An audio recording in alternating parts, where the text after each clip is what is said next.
Bien, y ya regresamos aquí a Antena Informativa y me acompaña esta mañana, como es costumbre, Carlos Grado, en la entrevista de los viernes, el tema, el bajo crecimiento económico de Estados Unidos, muy por debajo de lo esperado. Buenos días, Carlos. Gracias Buenos por días, acompañarnos. Jorge. Buenos días. Efectivamente, Jorge, hay una noticia muy importante para la economía global. ¿Por qué es importante? Porque, como bien lo comentas tú, la economía de Estados Unidos es el motor que empuja y que jala el push hole, perdón, de lo que es la parte fundamental, la hegemonía que mueve a la economía del mundo, sin duda la de Estados Unidos, y desafortunadamente el miércoles nos dieron la información de que el crecimiento económico del primer trimestre 2015 fue del 0.2%. 0.2% contra más del 2% que se tenía pronosticado. Estamos hablando de, pues vaya, un crecimiento extremadamente bajo y preocupante. Muy preocupante, queridos amigos. Yo quisiera no alarmarlos, pero en nuestra disciplina de la economía los números son fríos y hay que tratarlos tal cual. Muy preocupante esta noticia del crecimiento del 0.2% contra un 2.4% estimado. A partir de febrero y marzo, este crecimiento fue afectado principalmente en lo que es la zona industrial, el área industrial de Estados Unidos. Y esto se correlaciona por la baja demanda, la baja producción económica que tiene China, que se redujo también su crecimiento económico en un 50%. Cuando se encontraba en niveles del 14%, hoy registra niveles del 7%. O sea, un 7% es muy exagerado comparado con el de Estados Unidos, con el de los países de economías emergentes, que en el caso de México, este crecimiento de este primer trimestre 2015 se ubicó justamente en el 2.3% también, Jorge, muy por abajo de lo esperado de niveles del 3%. Entonces, si nosotros comparamos ahora lo que es el crecimiento económico de México del primer trimestre de 2015 con el primer trimestre de 2014, sí existe un crecimiento. En el 2014, primer trimestre fue del 1.8% en México. El 2.3% en este trimestre de 2015 hay un crecimiento de 5 décimas. Sí hay un crecimiento. Pero si lo comparamos con el crecimiento, la cifra que registró el año 2014 México en términos anuales fue del 2.3%. Es decir, si se mantiene esta tendencia del 2.3% hasta el cierre del 2015, Jorge, comparado con el 2014, no va a haber crecimiento en México. Ya lo habíamos comentado en la edición anterior, que según nuestra tendencia, la curva econométrica, no va a haber crecimiento en México en este año 2015. ¿Por qué? Porque están las cifras. O sea, el primer trimestre 2.3%, y si se mantiene ese crecimiento del 2.3% al cierre en términos anuales 2015, comparado con el 2014, no hay crecimiento. Me atrevo a decir que existe una probabilidad de que sea crecimiento negativo. Un decrecimiento. Un decrecimiento menor al 2.3%.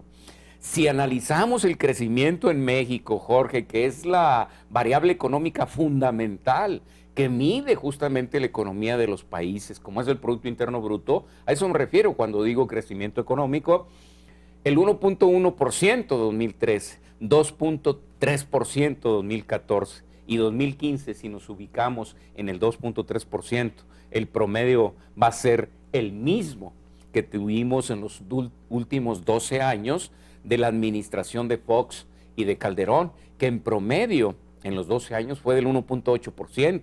Entonces México se va a mantener en los mismos términos, sin crecimiento económico, Jorge. Desafortunadamente es una realidad que estamos viviendo y que pues simple y sencillamente no hace fácil el crecimiento de México y el desarrollo de una economía que permita mejores condiciones de vida para muchos que se encuentran sobre todo en pobreza extrema. Pero mientras esto sucede a nivel nacional e internacional, vemos que a Chihuahua llegan inversiones importantes. ¿Qué es lo que sucederá a nivel estatal? Bueno, sin duda, nada más quisiera comentar, si me permites, Jorge, antes de llegar a ese tema, las políticas económicas que se establecen en Estados Unidos y en México es a través, una de ellas es la política monetaria y la política cambiaria. Se reúne por su lado Estados Unidos, Janet Yellen, que es la gobernadora del Banco Central de Estados Unidos, de la Fed, y el miércoles y no mueve las tasas de interés en términos de planeación, es decir, nosotros habíamos dicho que para septiembre seguramente iban a aumentar las tasas de interés de Estados Unidos. Bueno, pues hoy insistimos en que seguramente las tasas de interés no las va a mover Estados Unidos hacia el alza hasta el cierre del 2015, no va a haber incremento de tasas.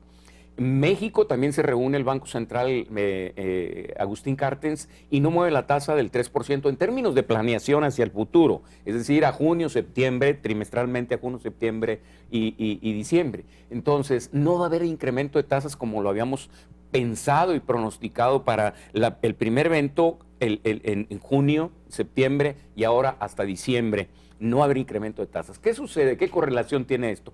El tipo de cambio ante estos resultados débiles y la política monetaria de no incrementar las tasas de interés en septiembre, sino seguramente hasta finales de diciembre en Estados Unidos 2015. ¿Qué sucede? Que el tipo de cambio, el dólar se debilita entre las divisas internacionales y las monedas de economías emergentes. Por eso es que el dólar en nuestro país se ubicó en esta semana en términos de 15.20%, cuando andábamos cercanos en la cifra del 15.20 pesos por dólar. Llegábamos a la cifra de 16 pesos, tú lo recordarás. Entonces, ¿qué va a suceder?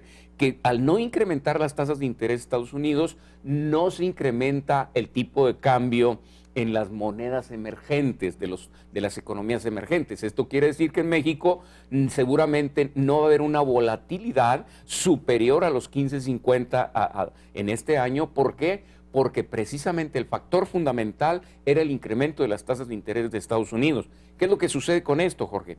Lo que hacemos es que los inversores en México dejamos las inversiones en nuestro país y nos vamos a las inversiones de Estados Unidos. Y por esa razón es que se fortalece, por la demanda que tiene el dólar americano, se fortalece y es cuando se deprecia las monedas emergentes frente al dólar americano. ¿Qué es lo que sucede? Bueno, en este caso lo que está sucediendo es que sin duda va a afectar a México por el lado de las exportaciones, que es un motor muy importante. El mercado internacional, la venta que le efectuamos a la economía de Estados Unidos es muy importante. Un 90% del mercado internacional corresponde a Estados Unidos. ¿Qué va a suceder? Que se va a disminuir entonces el crecimiento económico de estas empresas. Pero luego entonces, ante esta situación, tu pregunta final es, ¿qué es lo que sucede con la inversión extranjera directa? Las empresas extranjeras que vienen a ubicarse en nuestro país, bueno, es favorable para México y por esa razón somos más competitivos. Somos más competitivos en el país. ¿Por qué? Porque, en primer lugar, los impuestos, los sueldos y salarios, la política de seguridad, etcétera. Entonces son factores muy importantes que resulta muy atractivo para estas empresas eliminar los problemas sindicales de relación laboral que tienen con los sindicatos locales en su país, Estados Unidos, y venirse a México. En México, acuérdate que inició el año pasado ya constitucionalmente la figura del outsourcing, en la que no hay ningún problema en términos de relaciones laborales, de sindicatos. Y entonces son factores muy importantes que toman en cuenta los inversores estadounidenses para atraer la inversión extranjera directa en México, las empresas. Beneficia a México, beneficia a Chihuahua. ¿Por qué? Por las reformas estructurales, principalmente la telecomunicaciones, la financiera y más que todas estas, la energética. Y al final de cuentas este tipo de inversiones se ven, como bien lo dice Carlos, se ven favorecidas debido a esta paridad que se tiene con el dólar. Hay que decirlo, el dólar sube y ¿qué sucede? Las empresas norteamericanas e internacionales pues pueden pagar a más trabajadores, pueden tener mejores insumos en la localidad y ello pues hace más atractivo a Chihuahua, sobre todo que estamos tan cerca de la frontera. Esperemos y las condiciones económicas permitan que nuestro estado siga creciendo. Carlos, por lo pronto te agradezco tu visita, nos vemos la próxima semana. Próxima semana el tema de los seguros. Hablaremos de los seguros y cómo las compañías de seguros pues simple y sencillamente se convierten en un dolor de cabeza para sus clientes, que son aquellos a quienes deberían estar protegiendo y simple y sencillamente a veces no lo hacen. Vamos a un corte comercial y regresamos con más aquí en Antena Informativa. Acompáñenos.